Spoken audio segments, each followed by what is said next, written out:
Welcome, everyone. I am Jamal Muhammad, a middle-aged Black man with short hair, wearing glasses and a blue polo, sitting in my living room in front of African mask and near my flat screen TV. Welcome to Disability Justice Learning and Action Group. I am recording, so this presentation will be recorded to the cloud and made available. Also, captions have been activated. So this is a photograph of a Black disabled activist, an artist, Leroy Moore. He has a short cropped hair. He has short cropped hair, a mustache, and a beard. He is standing bare-chested in front of a Black background with his hands together out in front of him. And it's all bodies are unique and essential. Our bodies are whole. Our bodies have strengths and needs that must be met. We are powerful, not despite the complexities of our bodies, but because of them. We move together with nobody left behind. This is disability justice. So, quick access check-in. We work together for greater access. The work of access is never finished. Be in this space however you need to be, video on or off, laying down, moving around, using other tools, etc. Live captions are available. Let's pace ourselves. We include descriptions of images and other visuals. We pause at each slide. We each read at our own pace. We take breaks to read the chat. The style of slides and the size of text are intentional. Please provide accessibility feedback in the chat. I'll repeat that again. Please provide accessibility feedback in the chat. Quick disclaimer. I'll read the first paragraph. The information contained in the multimedia content posted in this presentation and in the recording of such presentation does not necessarily represent the views or opinions of the Oakland Unified School District, OUSD. The mere appearance of such multimedia content in this presentation and this recording does not constitute an endorsement by OUSD or its affiliates of such content. Just a warning, just a heads up that in the video, there's a couple of uses of profanity. So we just wanted to say that up front. This is for informational and educational purposes. Thank you, Jamal. So hello, everyone. I'm Cynthia Molina. I'm a middle-aged, light-skinned Boricua woman with curly short hair. I'm wearing glasses, a black dress, and earrings in the shape of No Face from Miyazaki's Spirited Away, those of you who know. And sitting in my dining room in front of my son's school artwork and bookcases full of his books. We are introducing ourselves more fully now. So I'm a Boricua with African diaspora identity and experiences. I use she, her pronouns. I'm the mother of an African-American and Boricua autistic youth. I'm not identified or identify as a disabled person myself. My academic background, African-American studies, UC Berkeley ethnic studies. Disability justice in education advocate since 2009, and I have worked in OUSD at schools and centrally since 2005. Peace again, y'all. I did my visual description a little earlier at the beginning, but I can repeat it. I'm Jamal Muhammad, middle-aged Black man with short hair, wearing glasses and a blue polo, sitting in my chair in front of a mask and TV. I'm the parent of I'm a parent of a 27-year-old son, 27-year-old stepdaughter. That's my daughter. He, him pronouns, African descent, born in America, raised in the beautiful city of Richmond, California, not identified as disabled. My current position is a targeted strategy specialist, African-American male achievement. One of my goals is to grow my awareness and skills to support disabled African-American students.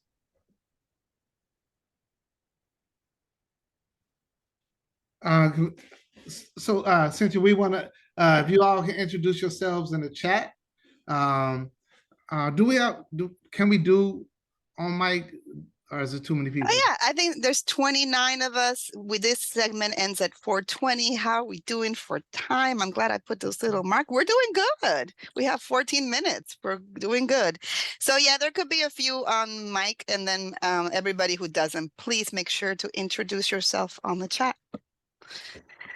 So there are many ways to do that. You could say your parent, teacher, staff, etc. But especially as it relates to disabled students, any gender pronouns, if you want to speak to your race, ethnicity, nationality, culture, disability, identity, your own or with whom you are in close relationship with, perhaps school, program, department, field, what brought you here? These are ideas about how to introduce yourself. And this is an opportunity to introduce yourselves. And Jamal, you are a chat monitor here and our MC. So anybody that raises their hands, you can go right ahead or share from the chat. All right, so we got Norma Ventura. I hope I'm saying it correctly. Correct me if I'm wrong. Sharon. Sabizodu. I apologize if I got it wrong. Cabazudo, like cabeza. Thank you. All good. I appreciate the attempt, though. And I'm gonna get it one day. I'm gonna get it. And we got Wendy, Darish. Did I say it correctly? Hopefully I did. You said it perfectly. Thank you. I'm working on it. We got Lisa Johnson, Kim Tai. Hopefully I said that correctly. Please let me know if I'm wrong. Francis Colette Smith, and I mentioned Norma, Beatrice Ferrer Castro, Miss Melius. Hopefully I'm saying that right. Heather Henry, and folks are introducing themselves. Got fifth grade mainstream teacher, middle school, middle-aged white woman, cisgender Jewish. Heather, hello black woman, sped power at Cleveland. So thank you all for populating the chat. Let's make sure everyone represents themselves. Feel free to come off the mic. The autism community is here deep. I'm just noticing that. And thank you everybody for your ally and support work that is here.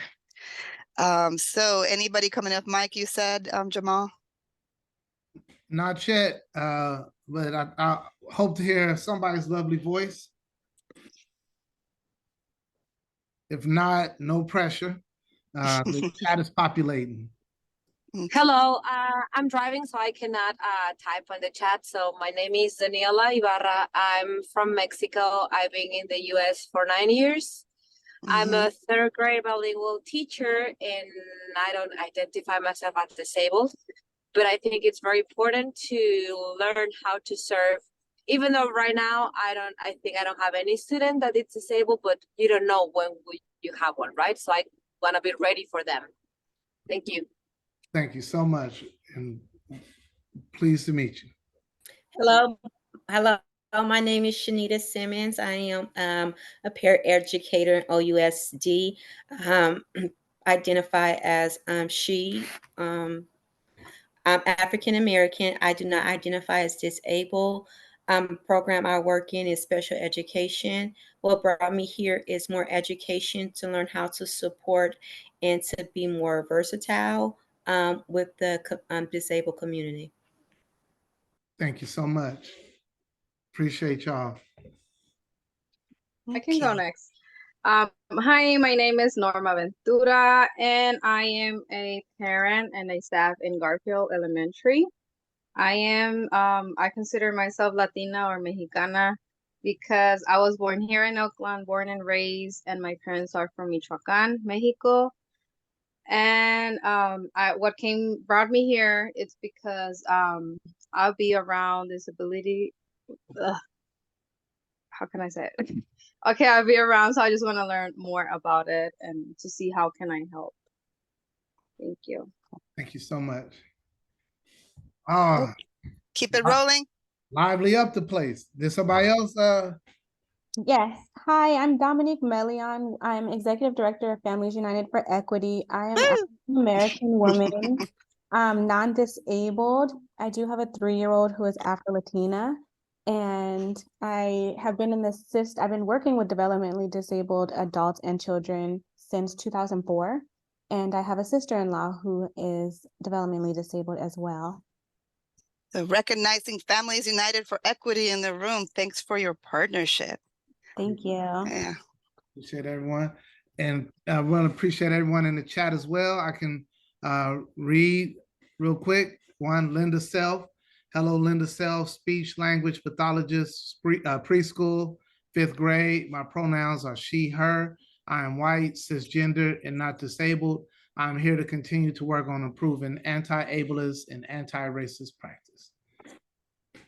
Yay. On your mark. No. All right. So thank you all for introducing yourselves. We're gonna go over some community agreements, and I hope we can all agree. So we use I statements, practice self-focus, call in with love versus calling out with shame, embrace vulnerability, discomfort, and a growth mindset, maintain confidentiality when requested, practice mindful listening and compassion, understand the difference between intent and impact, practice both in speaking, try it on. If we can all agree to that, we can put thumbs up either on, turn on our videos or use the emoji, the reaction tool. And Jamal, as people do that, if anyone has a question around any one of these agreements, this is an opportunity. Knowing that the breakouts are not going to be recorded. That is to protect confidentiality of individual storytelling, though. So when reporting out of those is especially important if that a person give you permission if you're going to share a story or the person share it themselves. So yes, and any questions? If there's no questions, look like we got consensus to move forward. And the link to the full text of the agreements, if you want to unpack them in the future, is in the bottom of this slide. So our agenda for today, opening access and process notes, introductions, which we have accomplished. Community agreements, agenda for today. We also accomplished that. Overview of the fall 2023 sessions and link to past ones. Access, so we have 20 minutes there, 20 minutes on access, accessibility, universal design, key concepts. Breakout groups, accessibility wins for approximately 30 minutes. Sharing out from your breakout groups for 15 minutes. And then next steps and closing, 10 minutes on that. Any questions? All right. Pausing. Okay. So we're making good, we're moving good and expeditiously. There's an opportunity to watch the videos from the 23 Disability Justice Learning and Action Groups of last year's group. These are the sessions from last year. See, we started in January and went all the way through May 15, disability, identity, culture, and pride. I'm sorry. Go ahead, next. So if people are interested in the topics, yes, they are listed. They're listed. So the fall 22 pre-sessions, these are also listed, and you can check into those if you're curious and you want to get some more information. Materials and recordings for all the sessions are at OUSD.org/page/22346. And this is also available at the bottom of the page. I'll scroll at the bottom of the page to find it. I'm sure we'll put this link. Well, you have access to the deck, and maybe we can share this link later. So, this is a definition that we continue to return to. It's a definition that is intersectional by design, because it recognizes, how all ableism is tied up with other isms. We read it for grounding at every session, and we try to break it down a little. This is by Kalila T.L. Lewis, and it's widely used. Ableism, a system that places value on people's bodies and minds based on societally or socially constructed ideas of normalcy, what is normal, intelligence, excellence, and productivity. These constructed ideas are deeply rooted in anti-Blackness, eugenics, colonialism, and capitalism. This form of systemic oppression leads to people and society determining who is valuable and worthy based on a person's appearance and or their ability to satisfactorily produce, reproduce, excel, and quote unquote behave. And this link to the definition, and it keeps getting sort of worked on, is on the slide. And Jamal, you were going to read another note about this definition. So, racism and ableism operate under the same logic. Eugenics and white supremacy created a hierarchy of body, minds deemed less or more human. Eugenics and white supremacy, all organized around a fabricated division between the normal and not normal, physical traits, cultural traits, behaviors, etc. All became cataloged as desirable or undesirable under that logic. They were then marked for containment or elimination. An entire system of measuring and ranking was born with that meant to justify the treatment that certain humans received. A norm for being human was invented, a norm that none of the populations marked as having undesirable traits could ever be. These eugenicists crafted narrow definitions of beauty, intelligence, productivity, etc., to benefit themselves, and even sacrifice members of the so-called white race in service to those definitions. How could whiteness ever be less than what they define as intelligent, beautiful, and fit? One cannot be anti-racist while upholding white supremacist ideas of intelligence, beauty, fitness, etc. It is a self-defeating project. So when we talk about socially constructed ideas of what's normal, intelligent, excellence, productive, we usually use more run-of-the-mill terms, like, especially in relation to children, just narrow definitions of good children and bad children, beautiful and ugly, though we don't say that out loud. There are those definitions and distinctions, whether, oh my God, that child is so smart, when we quietly think that child isn't, so dumb, strong, weak, fit, hardworking, these are things we say about children every day and do judgments or think them. So this is an economy of how we give resources, time, attention, dedication to individuals based on how we deem them to fall on one side or the other of these adjectives you're seeing on the screen. We do it explicitly, we do it implicitly. So an economy of the good, bad, beautiful, ugly, smart, dumb, strong, weak. For those who do race, you know about whiteness as property, but that is related to this. Take it away, Jamal. Ableism is connected to all our struggles because it undergirds notions of whose bodies are considered viable, desirable, and disposable. Mia Mingus. If you want to read more about the connection between ableism and other forms of oppression, this is an amazing article. It's an interview with T.L. Lewis. It's an offering. So those of you who were in the series last year, we basically developed and discussed a series of values We dove into them. So these are values from which we begin. If you weren't here last year and one of these doesn't quite make sense or sit right, or you're wondering what it means, it's more of an invitation to go back and watch. So from this point forward, these are values that we move forward. The first one, normal does not exist, and the concept is dangerous. The second, we reject the medical model of disability and its harmful project of measuring and quote, fixing body minds judged as not, quote unquote, measuring up. People are disabled by lack of access and ableism as it intersects with other isms. Their body minds are what they are. What disables is the society not providing access and inclusiveness, and by ableism and all the other isms interconnected. People are disabled by the way society is organized.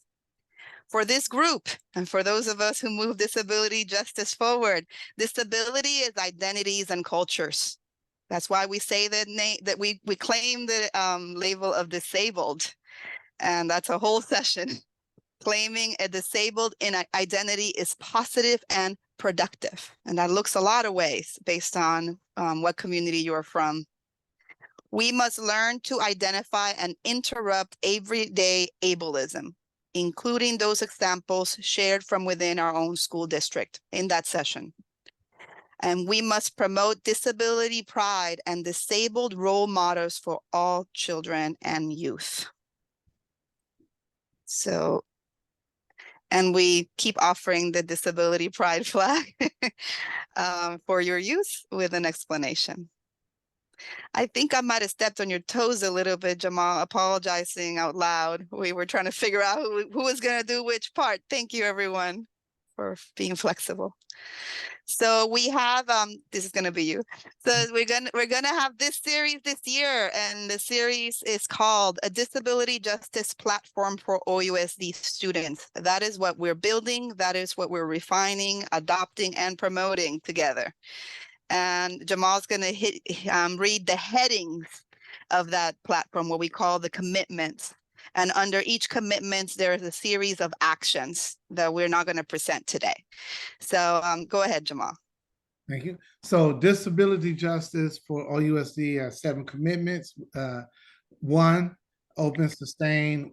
We're focusing on commitment number 4 today.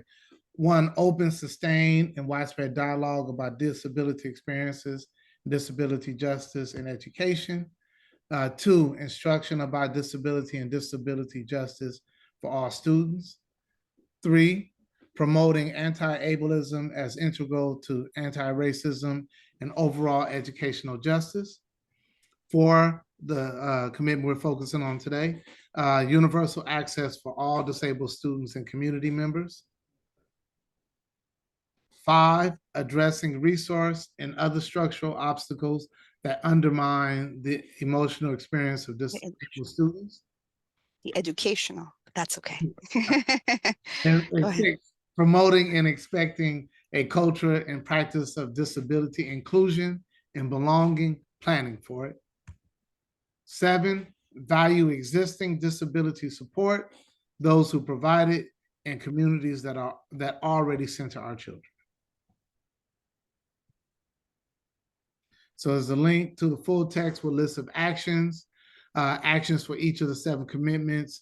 And you have access to this within the slide deck, and this link may be shared again. So here we are. Today's commitment that we're going to focus on is universal access and accessibility. And by way of getting into this topic, and as it shows up in an intersectional lengths, we're going to watch a video excerpt from Black Disabled Men Talk, which is a YouTube series. Episode 14 from 2022, Visions and Goals. This is the edited version. That makes me smile a little.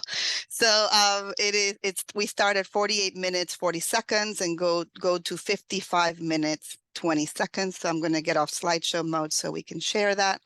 First, I'm going to stop sharing, make sure we are sharing sound. Okay, there we go. And oops.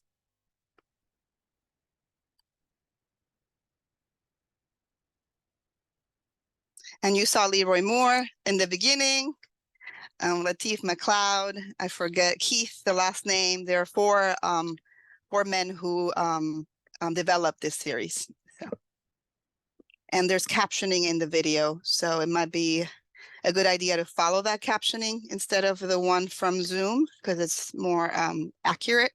The only thing is that there's a moment where there's an error. It speaks about the Women's March, and it talks about a delineation between white women and women of color, and the captions read incorrectly. Black women, women of color. It should read white women, women of color. So please take note of that. Okay. That, my brother, is why whenever you hear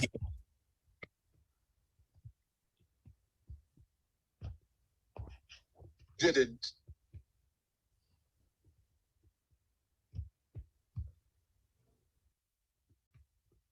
Black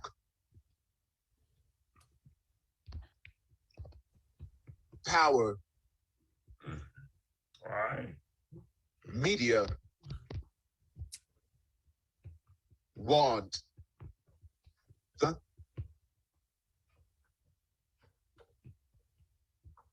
four of us on.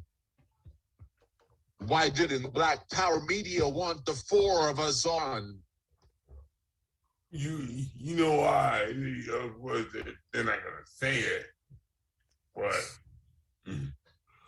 you know why? Because it is not pretty. Even Black radicals want pretty stuff. And matter of fact, when I told them, because when I was on their program, I told them that you guys need to make captions, so deaf and other people can enjoy it. They said, well, that's too much work. To make it accessible, I was like, okay, that's one reason that we can't be a part of your Black Power Media. If you can't make yourself accessible, and they said, well, YouTube does it. It's like YouTube catches any other word. What the hell? So that right there, I was like, okay, I'm glad you said Leroy come on, but I'm also glad that you made your colors known, so we could just be our independent self like we always do. But yeah, that's coming from Black radicals. Oh no, that's too much work. But one time I think we had talked about that, but it's interesting because I had the conversation with my mama, who was like, no shit. It's interesting talking to older Black people who are the generation of the bus boycott, the March on Selma, the push for voting rights and civil rights legislation, the watching of your leaders being massacred, and the Medgar Evers, the Martin Luther Kings, the Malcolm X's, the students of like all of these people, and the countless nameless people who were murdered, who didn't get put in the history books. It's interesting to watch that generation talk about it, and to hear how we are talking about the future of what we want for our community, and the fact that anybody who deems them a social justice advocate or radical, is I have to convince you to see my oppression as equal to yours, and that our struggle is the same struggle, and that I can help you in yours and you can help me in mine. And if that is a source of conflict, then what the fuck are you doing? Because you're not here for social justice. What you hear is for, oh my God, like the most obvious one is the women's rights movement, and the fact that there's a clear delineation between white women and women of color, right? Or you're talking about Black Lives Matter, and there's clear delineation between Black Lives Matter and us, like Black Lives Matter up until Latif shows up in the wheelchair, Leroy got his cane and he started stumbling with his crippled ass walking up the steps. Like all of a sudden we ain't black enough, right? Or if you talk about Black Lives Matter and then you do get your celebrity victim, where everybody gathers around and starts wearing hashtags and T-shirts, that their disability or their human condition is omitted. You know, it is kind of funny because it goes back to the question you asked Latif about the commercials. With those things, it's kind of like it's frustrating to me that those people who are in intentional places who say my intention is to seek social justice. My intention is to work with migrants, LGBTQ, you know, people, blah, blah, blah, blah. But they don't go the full Monty. Like, you know what I mean? Like, yes, I'm equal. I'm here for marriage equality, except for gay people. Well, then you're not really here for marriage equality. Like, I want full education, except I don't want disabled kids in my son's classroom. Yes, I think we all should have this insurance. I just don't think, you know, we should have universal health care. Like, half-assing your social justice, I'm so tired. That's why I retired from the game. That's why it's, you know, like, you know, growing up in the era when what was it called? It was everybody calls it now. What do they call it? DEI. Come on, Latif and Leroy. Let's go diversity, equity, and inclusion work. No. And then you show up in your wheelchair. Like, Latif, I would love to be at one of your presentations when they have no fucking idea what's about to happen. I need to go because I'm pretty sure they like, and we're gonna have Latif, and we're gonna have Leroy, and we're gonna do this, and then we show up, communications access, physical access, programmatic access, and then they look like, shit, these Negroes is disabled. God damn it. That means we have to deal with disability.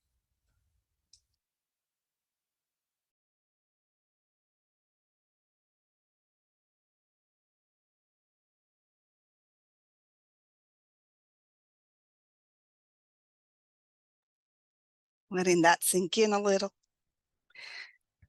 And that last line, they like, and we're gonna have Latif, and we're gonna have Leroy, and we're gonna do this. And then we show up, communications access, physical access, programmatic access. Access, and that's why we're here today. Access is a racial justice issue. We're going to do some definition work. And for a moment, I'm going to pause, Jamal, just in case there's something in the chat that we're missing. Some chat around. It's a lot of chats. So around Aruna. So I'm a couple of more introductions. Aruna so-called. Hopefully, I'm saying it correctly. If I'm not, please correct me. Parent of a sixth grader with Down syndrome and staff. I am South Asian, not disabled myself, here to join the conversation. And then there was conversations about school board members, which school board members were here. Leilani responded, working on and encouraging people to reach out for the school board. Coriander said that this should be a mandatory at schools, mandatory PD at school sites. I think, I know I agree. Probably most of us, if not all of us, agree. Leilani responded to that. Claudine, Tong, I have been thinking a lot about what they are saying. The Arc of the East Bay has a saying, we are all temporarily able. Longevity will even the playing field.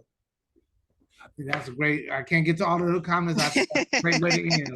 And I want to recognize Aruna. Thank you for being here because she is in a new role that I think we should all be aware of. So Aruna, as we move forward in the conversation about access, if you can introduce yourself and what you are working in OUSD.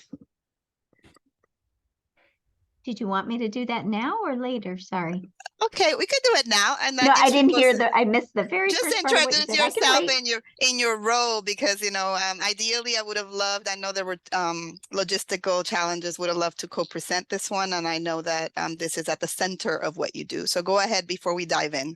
Okay, well, so I'm in a new position called Disability Access. We have some of the work that started, I guess, last year with bits and pieces and different people holding things. And that's still the case because honestly, disability access is all of our work, right? It's not just my work, for sure. And I think that we're working a lot with after school programs right now to train and help them sort of implement accommodations and make their programs more accessible for students with disabilities. We're also working with VAPA teachers and electives teachers to make sure that they're also using a more universal design approach to make their classes more accessible as well. We just had a great family event over the weekend where families came and gathered and just kind of had a chance to be in a non-judgmental space with some activities for them and for their kids and just to connect with each other. So hoping to do many, many more things. There's a lot to be done. So certainly, we all have our work cut out for us, but it's exciting to have a group of people working on this in all different spaces, because that's really where it belongs. Thank you so much, Aruna. Yeah, you didn't come to single-handedly deal with every accessibility issue. Thank you for taking on this central work. And for those who are unschooled in acronyms in education, Aruna mentioned VAPA, that's visual and performing arts. That is fine, no worries there. So we're going to dive in with some definitions by way of entering the conversation. There's many definitions, right? I sought out the ones that were simplest, most straightforward. So people use the word accessible. Accessible, something being accessible, refers to a site, facility, work environment, service, or program that is easy to approach, enter, operate, participate in, and or use safely and with dignity by a person with a disability. That's coming straight from the ADA, American with Disabilities Act website. I will add that in the intersectional work that we do, this also relates to other aspects of accessibility, such as language, such as accessibility in terms of income, in terms of other experiences, because if you don't speak the language and there's accessibility things in English related to disability, you're still not going to access. So accessibility here is related to disability accessibility, but accessibility is a very wide term, so that people can use, participate in, approach, enter, operate, etc., safely and with dignity. Then we speak the term access, which is very simple. People use access almost interchangeably with accessibility, but access in the sense of simply to be able to use, enter, or obtain something. But being somewhere or having something does not mean that you're able to use it or interact with it fully and effectively. So there is no access without accessibility. So you could put spots in the after school program and the kids could show up and they have entered and obtained something, but they're without accessibility, they're not really using it or interacting with it effectively and with dignity. So there is no access without accessibility. And then there's a term that Aruna mentioned, universal design. So designing programs, services, tools, and facilities so that they are usable without modification by the widest range of users possible, taking into account a variety of abilities and disabilities. To put this simply, accessibility is baked in from the beginning and is not an add-on after the fact. It is the way that the whole thing is designed with the widest range of users in mind. A note from there's links on the bottom that are useful if you want to explore them. The last link here is what I find to be the most distilled, and is coming from universaldesign.org in terms of breaking universal design down. It's still important to remember that some people have significant functional needs that require specialized design. So we could design something universally with the widest range of users in mind, and an individual accessibility need might still need specialized design. So we still need to provide that specialized design for those individual. Accessibility does not exist for them. But if universal design is the foundation, adding those specialized features as needed is much easier and more cost-effective than the other way, which is just thinking about that individual accessibility add-on. So we have 3 words, accessibility, and universal design. And the final statement here for all of us to hang on to: universal accessibility is the outcome of a successful universal design process. We are here in search of, in the direction of universal access and accessibility today. So we got to get in the nitty-gritty, right? To be able to visualize things, to speak our own experiences and how we can be part of this commitment. To do that, we are going to explore a couple of accessibility wins. I like that this is a verb or a noun. Accessibility wins, but these are in a noun, accessibility wins. You know, one comes from the reading that was sent for today. Hopefully some of you were able to explore the reading by Emily Ladau. Demystifying Disability is one of those how to be an ally, how to be anti-ableist 101 books. Really recommending it. Emily Ladau, Demystifying Disability, and this is the section on access and accessibility. And she tells a story, and I'm going to actually ask Jamal to read it. A quote from the end of that story. From the reading for today by Emily Ladau. I had such a mix of emotions after that call, wondering why it had taken so long, but feeling grateful that they'd even thought to reach out and personally invite me in. It was a gesture unlike anything a business owner had ever done for me before. While I believe accessibility should be prioritized from the start, I also believe in appreciating accessibility wins. And to me, this was definitely a win. And it was her reflecting on, as a wheelchair user, how many places are closed off to her, how many relationships, how many social situations, how many rec dates, how many doctors that you can't access. So it was a long reflection on that. And in the middle of all that, there was this new little restaurant in the corner of her street that opened without a ramp. And they were all in the flurry of opening the restaurant and apologizing for the absence of that ramp in the way that was needed. And then a month, 2 later, she gets this call and say, we're inviting you in. And when we are inviting you in, especially, we have put this in. And sadly, this is the only experience she ever had like that, of somebody ever rounding back and saying, we fixed it and we're inviting you in.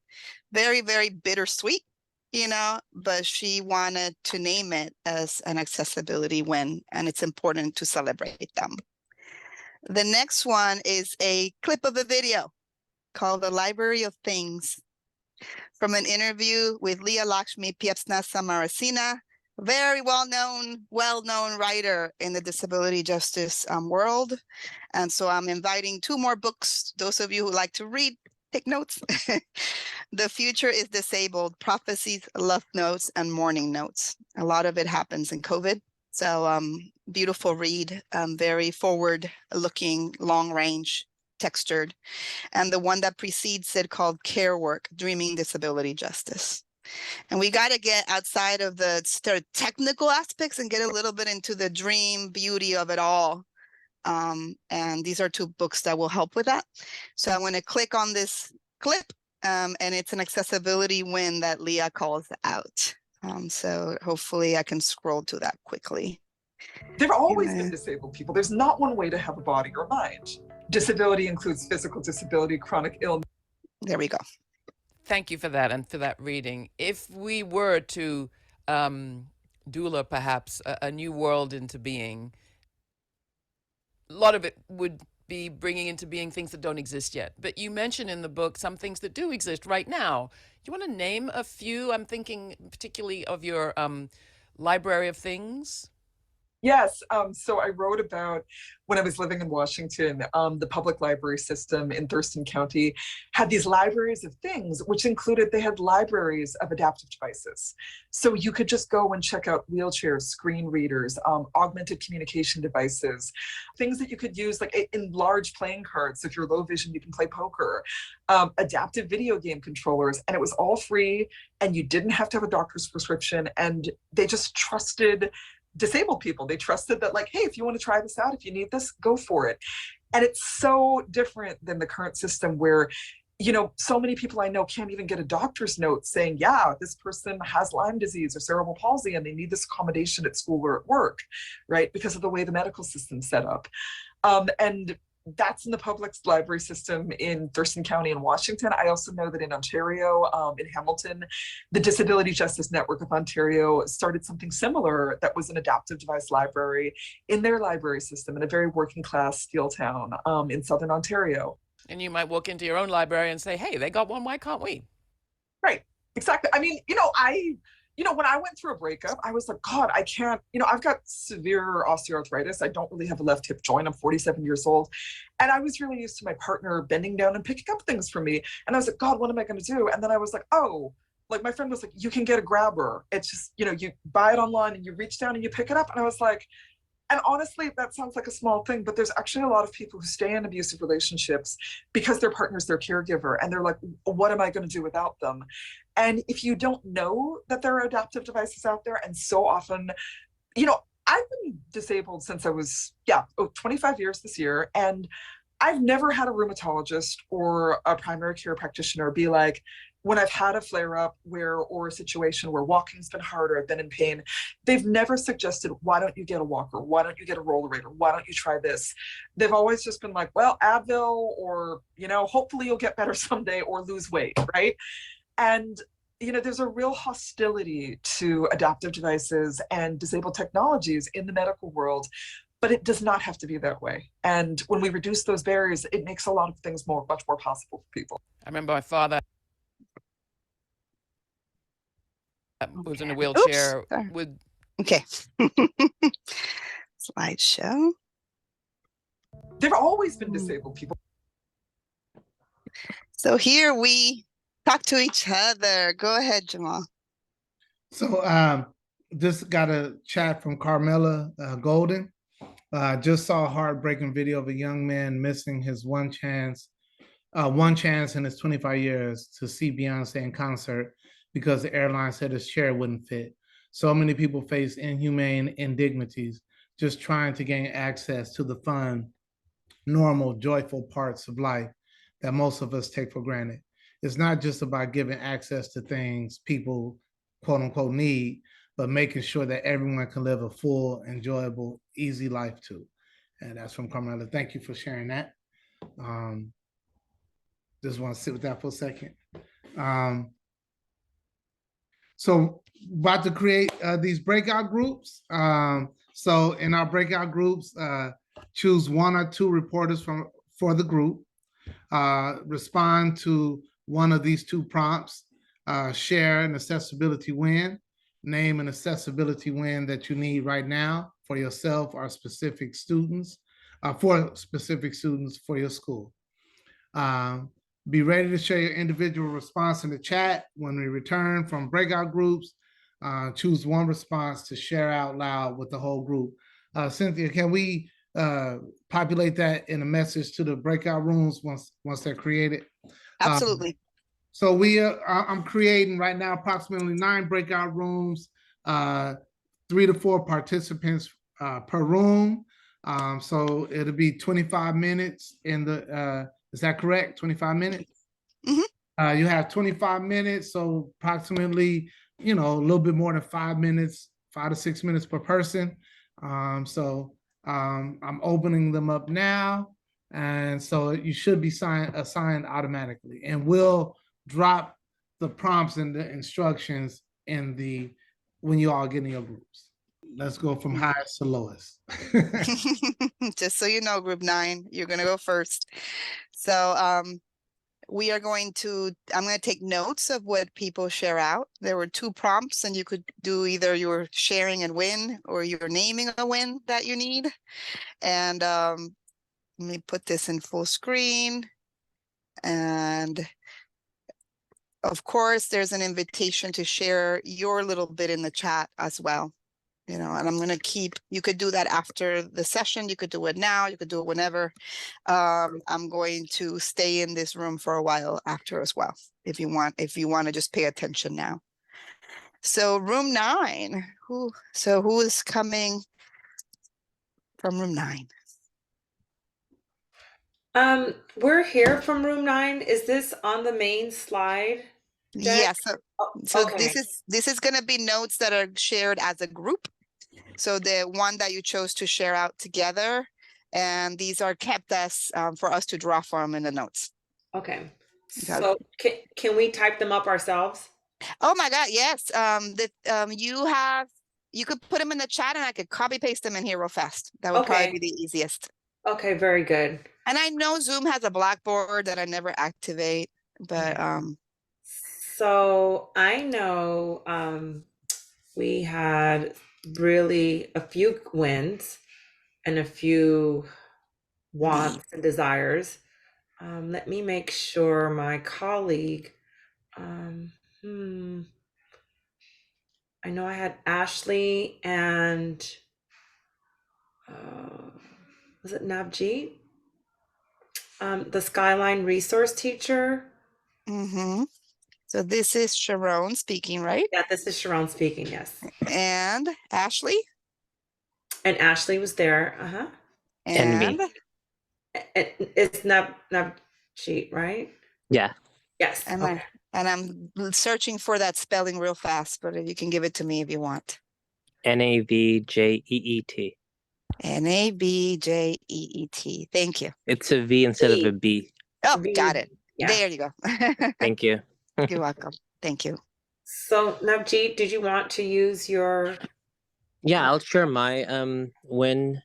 Well, not it's not really a win. A challenge. A student on my caseload since over a year now. We have been trying to get the student to have a handrail placed on the outside entrance of a portable for their first period class. It's been a challenge to get buildings and grounds to come to our school because nobody's really authorizing it. I mean, my hands are tied. I'm telling my AP and I tell my program specialist, this is what we need. And it's just a challenge, like things that students need that would make their day-to-day life easier is just roadblocks. I didn't mention this in my group, but a win that we had with the same student last week, we were able to get them a iPad.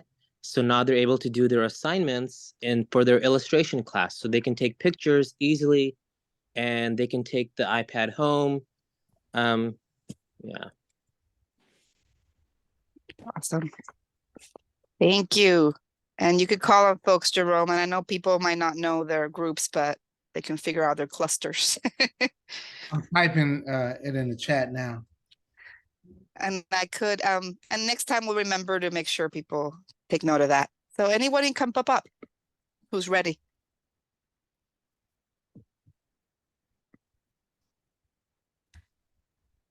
I mean, I don't remember the group number, but I can, I'm ready to report. For your group. And you are? I'm Beatriz Ferrer Castro, and I was in a group with Christine, Kim, and Miss Ibarra. I forgot her first name, but Miss Ibarra. Daniela. Yeah, I'm sorry. Yeah. Okay, so yeah, we share some wins both in the classroom and personal. So the first one that came out were the ones in the class, and so Some of them were winning access to wheelchairs in a classroom in the space so that the wheelchairs can move easily and have access to what they need. That was from Christine. And Kim shared that a win for her was an extra support staff for her students in the room. I was sharing that my win was a little bit by accident because I am actually covering a Spanish vacancy at my school. I used to be a Spanish teacher, but that's not the role that I have. But that's what I'm doing right now because of the, the shortages.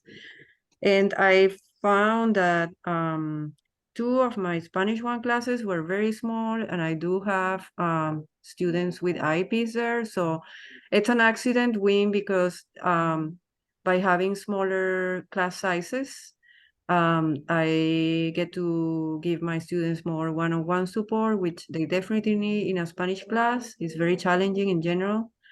And then we started talking about some other wins in our personal life. So Daniela and I, Miss Ibarra, so Daniela Ibarra, now I remember her. So we both didn't grow up here in the US. And when we first came here to the Bay Area, we felt that there was so much access that we didn't find in our countries where we grew up. Like, for example, for me, I never ever saw before those ramps on the sidewalks for people, and just a bunch of other things that was very impressive in the beginning. But then after being here for a while, then we started noticing the lack of access, of course. So you can just imagine the lack of access in our original countries compare. And then also I share, and Daniela too, that we were able to get some access for our own children, but it wasn't very easy. Like the first thing that the doctors want to give is medication, and we are not saying that medication it's like a no completely, but especially when it's given just based on some questionnaires and virtually without like in person enough examination of the children, then it's a little worrisome for parents to do this. And lastly, so I believe the same attention deficit condition that both of my children have, for which they both have accommodations. I have myself, but I grew up during a time when I didn't have that access because I'm almost 60, and I also grew up in a different country.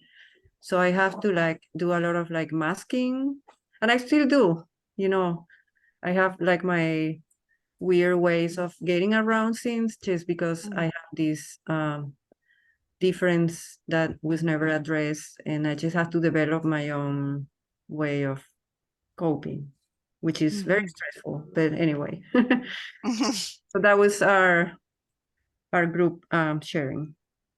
And if anybody from the group wants to jump in to add anything, feel free, please.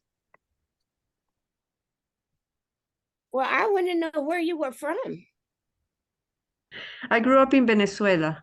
Venezuela. It's probably one of the places I have not been. I've been into most of the countries in South America, but I've been to Spain. And I was wondering if you were from Spain. Yeah, my ancestors are. Obviously. Okay. So thank you. And that was who's speaking? Since notice myself just for myself. Thank you for reporting. And you were? Beatriz. Beatriz. Thank you, Beatriz. And who do we have next, Jamal? I don't know if you want to call, you want to let people pop in. I just let them pop. I think just Let him pop in. Okay. Yeah, what group was that again? I missed that. That was Beatriz, Christine, Group five, Kim, group and five. Daniela Ibarra. Yeah, so I don't know the number. So we've done 9 and 5, correct? Okay. It looks like it. Go ahead. We still have a few groups, so and we have 10 minutes. I put group 2 in the chat. Okay, I'm gonna nab that. So in the chat, we have group 2, which was Miss Smith, Miss Tong, and Miss Soko. Is And that it? Wendy, yeah, and me. Wendy, thank you. And copy pasting that into, and would you like me to read it or you want to do it yourself? Oh, I can read it. Go ahead. Didn't know if there'd be time. So my group was Miss Smith, Miss Tong, Miss Sokol, and myself. And we talked about a win of a new gate at a school, which was very exciting. And then the wins we want to have are more inclusivity, mainstreaming. We want to work on teacher bias. And we were talking about how teacher bias as adults, it would be great if we can get that when they're kids, so that more mainstreaming would really help everybody in every way. And then rethinking situations that are triggers versus just thinking about getting help for the student at a trigger. Normalizing disabled students at school, ramps. I wanted a ramp in the front of my school, not the back. And then more inclusion in after school. So can we offer more training so that that can happen easily?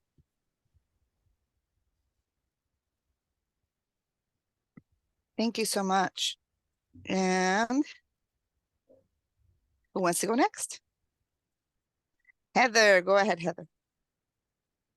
Hi, I was in a group with Jennifer and Nick. And one of the wins that we discussed, Nick was telling us about his school. They were able to change a teacher's bathroom into a bathroom for a student that has a wheelchair. So that made it accessible. One of the wins for me, I have a student, I'm a special education para, and I have a student that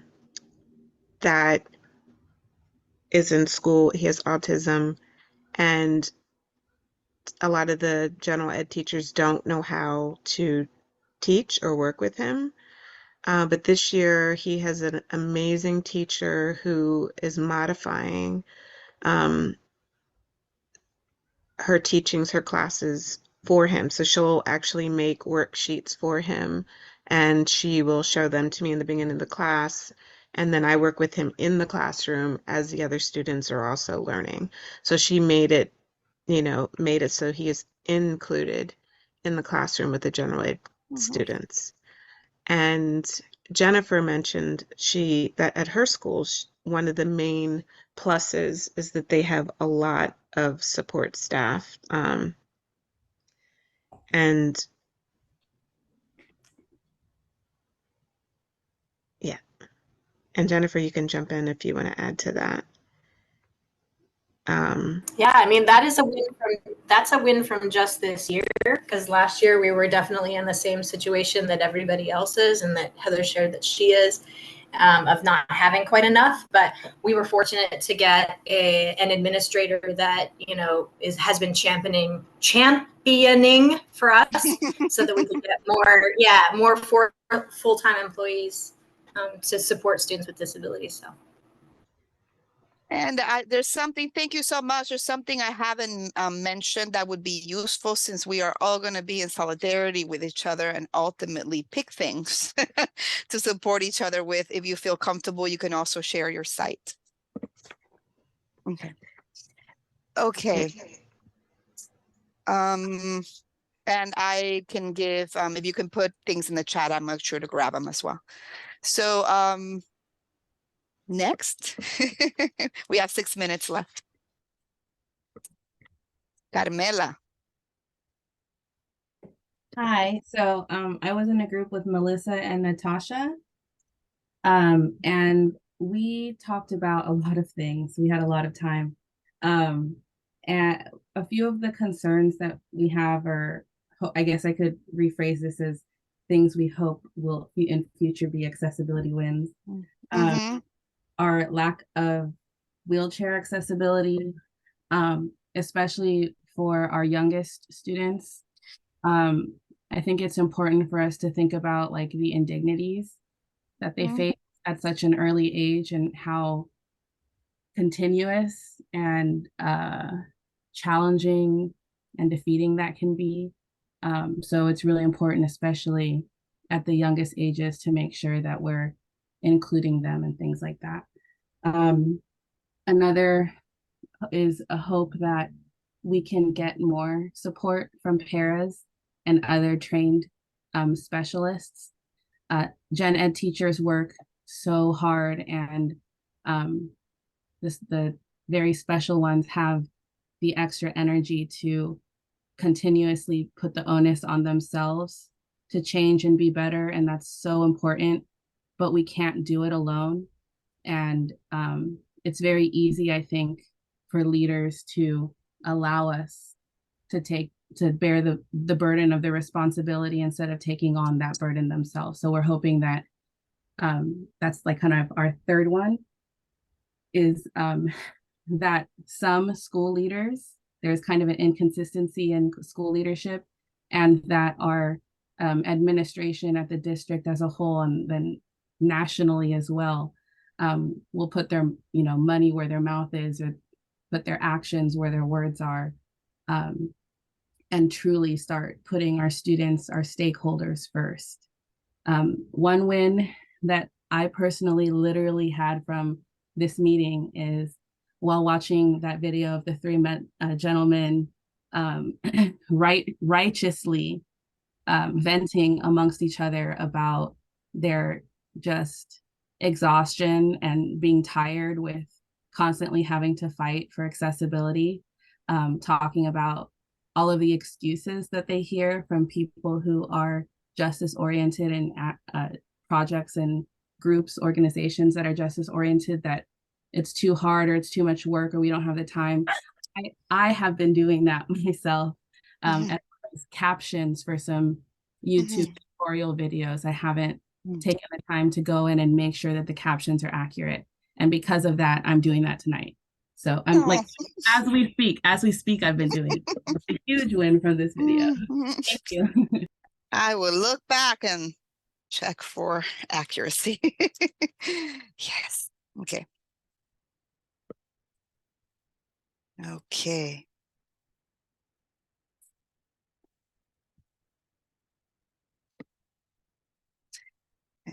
Anybody who feels called, we have, 2 to 3 minutes. And if you are not going to share as a group, make sure you put something, no matter how small, in the chat. Go ahead. I can share for group 1.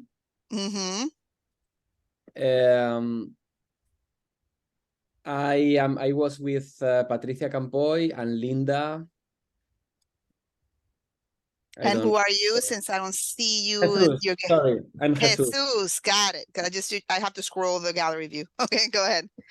Okay, so just for the sake of time, I'm going to be short. And we were talking about the personal accessibility, right? So it's very important also, as well as the furniture and the infrastructure of the classroom.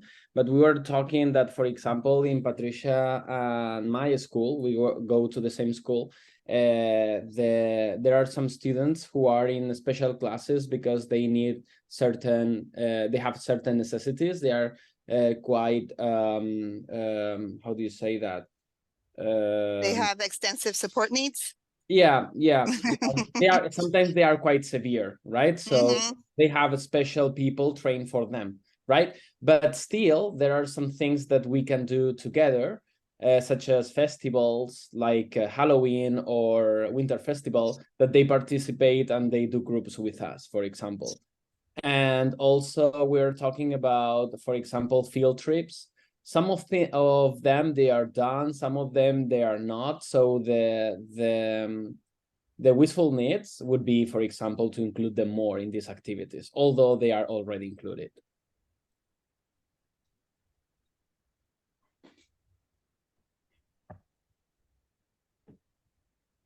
Thank you so much. And my dogs have gone nuts in the front. Apologies. Thank you. Mazzilli, somebody's probably delivering something. So, so thank you for that. And of course, providing access means providing accessibility and pre-planning and all that good stuff, right? So if this is a space where you can name, you know, what those needs are early, but also seek support and share the stories of how those things went. So thank you so much. And you're all in a email together, so there's opportunities to communicate, and maybe we'll get more formal and establish some sort of chat space for this group. So we are exactly at the 5:40 mark, but I think, you know, we have 20 minutes. I think we can, if there's one more group, I think I timed this wrong, Jamal. I put this at next steps at 5:50, but it's 5:40. Maybe it's because we were early, you know? So if there's one last one, I think we can put it in. My name was Sophia. I was in group 6. Okay. I forgot. If you was in group 6, say your name so that they can This is Brianna, Shanita, and Lori, and Sophia. Okay, thank you. Sophia, Lori, Brianna, and Shanita. And Chanita, is it Chanita? Yes. Yes, okay. And I apologize if I pronounced it wrong, but yes. Go ahead. Yeah. Oh, so we talked about more of wants and how we were talking about, you know, bathroom situations, you know, like how we would, you know, like bathrooms to be closer, bathrooms to, you know, have adequate space for, you know, things like changing, you know, diapers and or having the kids potty trained, and just, you know, having more focus on really supporting the children instead of kind of supporting the needs of the school instead of supporting the needs of the child. Thank you. We should be one and the same, but not necessarily. Yes. So thank you. Having more focus on supporting the needs of the children and support instead of supporting the needs of quote the school, right? So thank you so much. And I'm so not with sure. I've heard from my group where the lady took the notes. I'm Lisa Johnson. Has anybody been in my group? Has Lisa's group shared? So Lisa, you can share for your group if you want. We can squeeze in that one.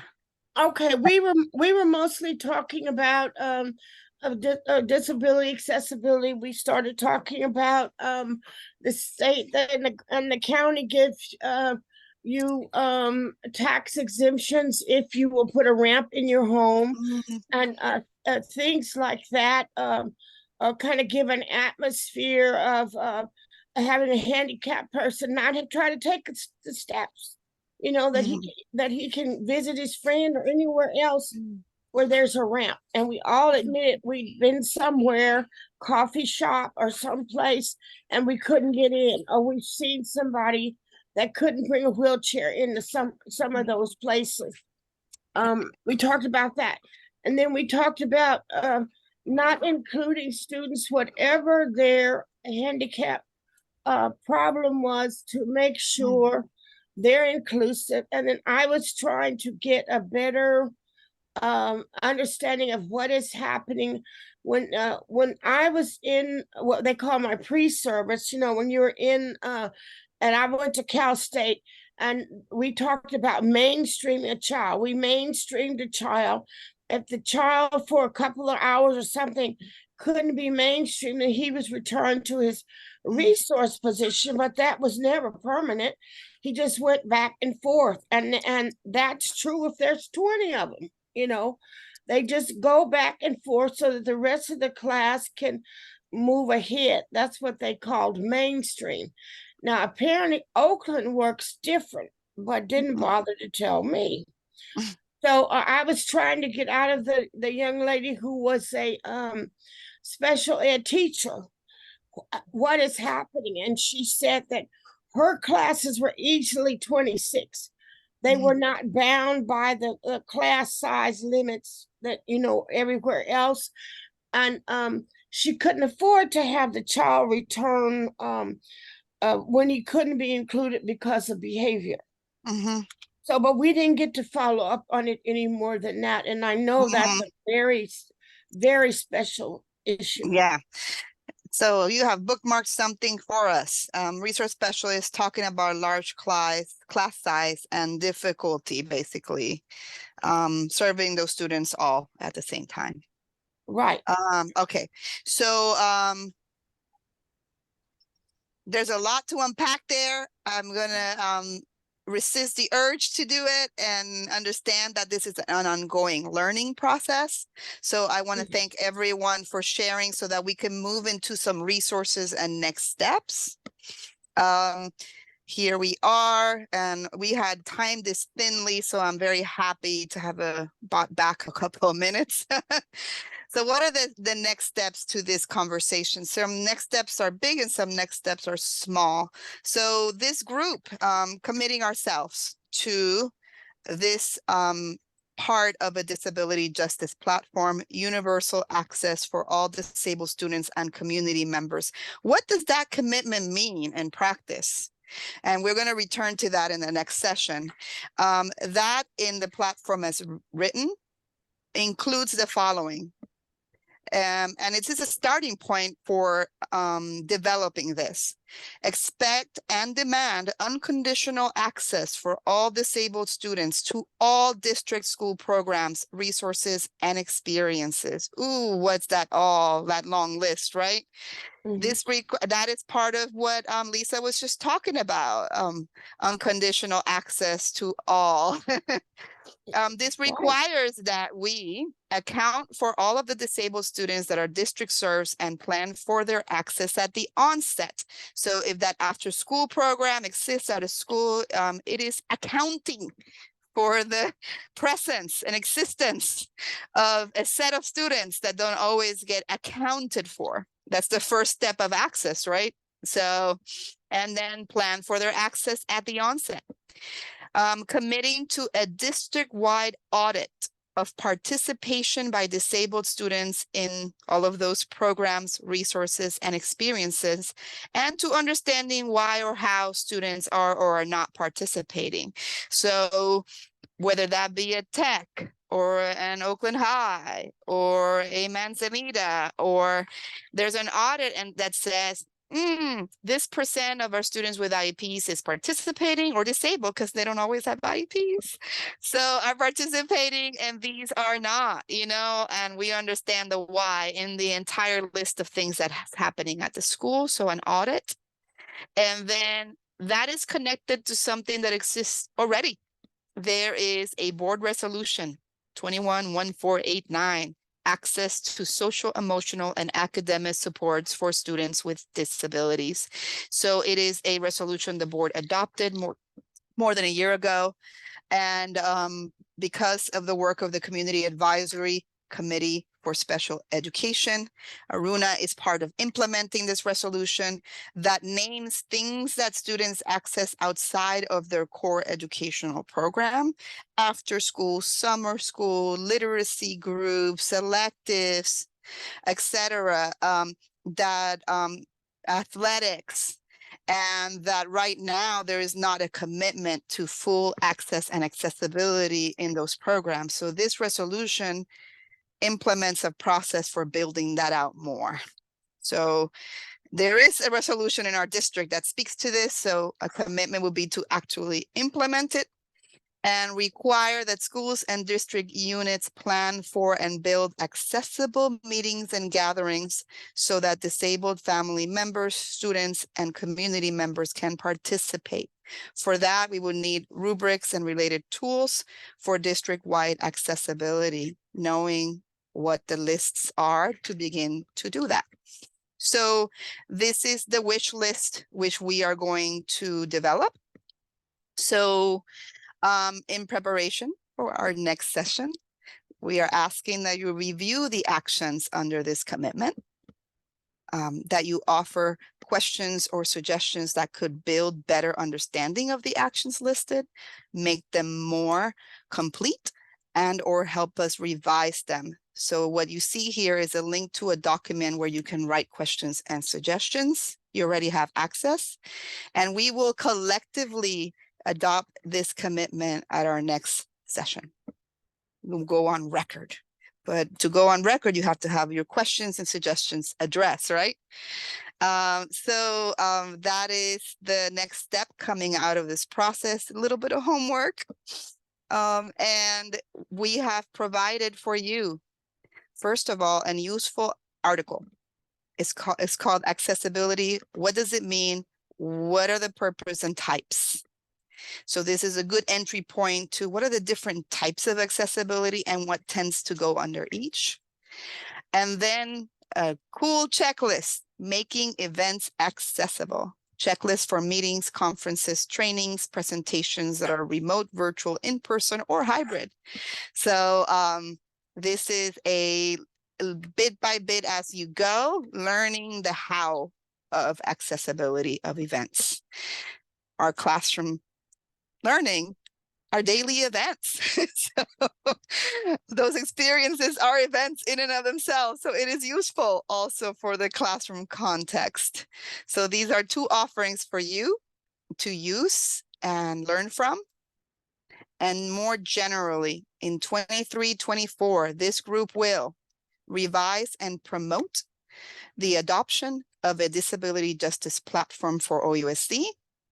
And 2, identify and engage with one OUSD case study or problem of practice for at least 2 of the commitments in the platform. So for example, let's say, who was our person who presented around field trips, right? That was Jesus, right? If the problem of practice we want to adopt, a case study is accessibility in field trips, we take it on together, maybe with that group. But there are 7 commitments and there's a lot of things to think about and address. So we're going to choose that together based on our discussions. But the main outcome is there's this platform. Can we own it together? Can we develop it further together? Can we promote its wide adoption in our district together? There's 32 people here right now. 32 people speaking with one voice. We worked on this. We thought about this. We shared about this. We want our district to be about this. Would be quite powerful. So that's what we're doing together. I'm going to pause there for any questions around next steps. Where do we get those things? The checklist and the article? Anything you've given us. Oh, good. Okay, great.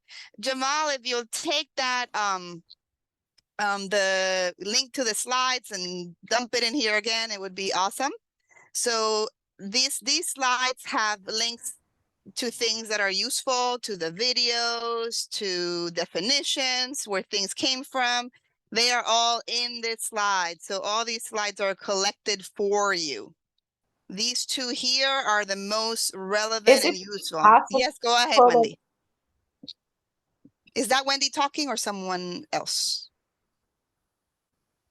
Go ahead. I don't, Wendy, go ahead and I'll figure out if that was you. hand up. So Okay. Thank you. I was just thinking about how Berkeley was, at the forefront of so many disability rights and accessibility. Has anyone from Oakland reached out to the Berkeley School District? Has that already happened? No, we have partners that we are, and of course, let's name what's happening here so we all kind of know how this came about. The Disability Justice Learning and Action Group I'm a member of the Office of Equity, and Office of Equity does learning around racial justice and combating racism in our district, and has these communities of practice, right? And usually it's us within our district partner with people outside trying to kind of develop our own learning. I have a whole other full-time job that has nothing to do with this. And I'm doing this within the Office of Equity as a this must happen kind of urgency. So just know a little bit of I'm the person who supports the advisory committees of our district. It's governance work, and this is PD. so just know that I'm here boldly going, with whomever will go with us, right?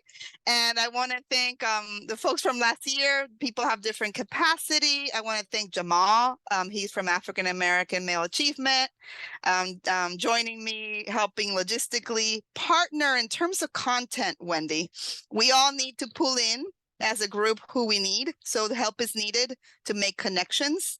The partnerships that are already in play, so that you're aware of them, is Families United for Equity. There's a representative in the space. And that person will, with an organization, works on more access for students of color, youth of color, children of color, to resources from the regional center and other resources for people who have the intellectual developmental disabilities. And they are at the intersection of race and disability, and we'll speak some about that and the blocks to access and accessibility in that world. Latif, who uses the augmented communication device in the video that we saw, is a partner. He is with, and is going to be more active later, he is with Since Invalid. Those of you who do not know Since Invalid, it is one of the most important political, cultural interventions by and for disabled people, and it's local. It's a performance group. It's a critical thought group. It's an action group. So I'm sure they can rock our world in terms of this conversation. Look at if SINS space, like the word invalid or invalid, which is a play on words. So Since Invalid, and they have a connection to the world of wider accessibility too. And then there's someone by the name of Suvini Anama, who's a special educator, part of the disability and critical race theory world, the intersection of disability and race, and is a special educator who will join us and speak more about, the school part of it that I'm not directly involved in. I'm involved in it as a parent and as a person who's worked in schools for a long time. As it relates to accessibility in Berkeley, maybe they have some things that we should go check out, right? Someone when you were in breakout groups was talking about accessibility audits and how we self-audit and who does that, and we have district-wide accessibility audits. We're working on a kind of accessibility indicators thing for sites. So similar to what you're talking about. There we go. So Aruna might be leading us in something and showing us that work here or elsewhere, so just know that that's what in my and others' efforts to broaden and grow this space, we are reaching out to the assets we have around us and in our district. And definitely I, as an individual, need your help. So if you have an idea because our themes are laid out and our commitments are laid out, if you have an idea of someone who should be in front of us, please email and let's start that conversation.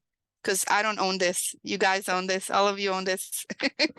So Leilan sent the list of questions and themes we're exploring, and you have the list of commitments. So if you want to proactively suggest and help to pair us up with someone, that this is an open invitation. So that was long. I'm so sorry. Try to keep it brief. I hope I'm speaking with good enunciation and tempo. Please help me if I'm not.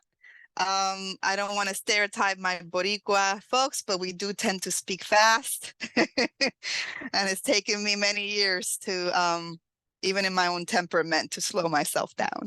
So help me out. So here we are, folks. We're at the end, and I want to play a video that we often play. And you can linger if you want for any kind of after discussions. I don't know why this is not showing up. Oh, there we go. Pausing it. We show this a lot, and we're going to show it again. Let me know. Aruna, I can see you. Can you raise your hand if we can hear this? Disability is a normal, positive part of human diversity. There are 1 billion individuals in this world with disabilities. There's a lot of kinds of different disabilities. Disabled people have other important identities. We want to have a say in everything that affects us. We are people with disabilities building power and inclusive social justice movements. You can't have racial justice or economic justice or gender justice without disability justice. Just like you can't have disability justice without having racial, economic, and gender justice. To actually achieve any of those things requires achieving all of those things.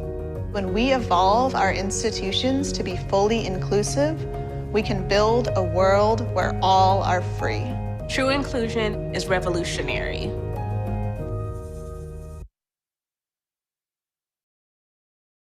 You can hit stop on the record button. Jamal.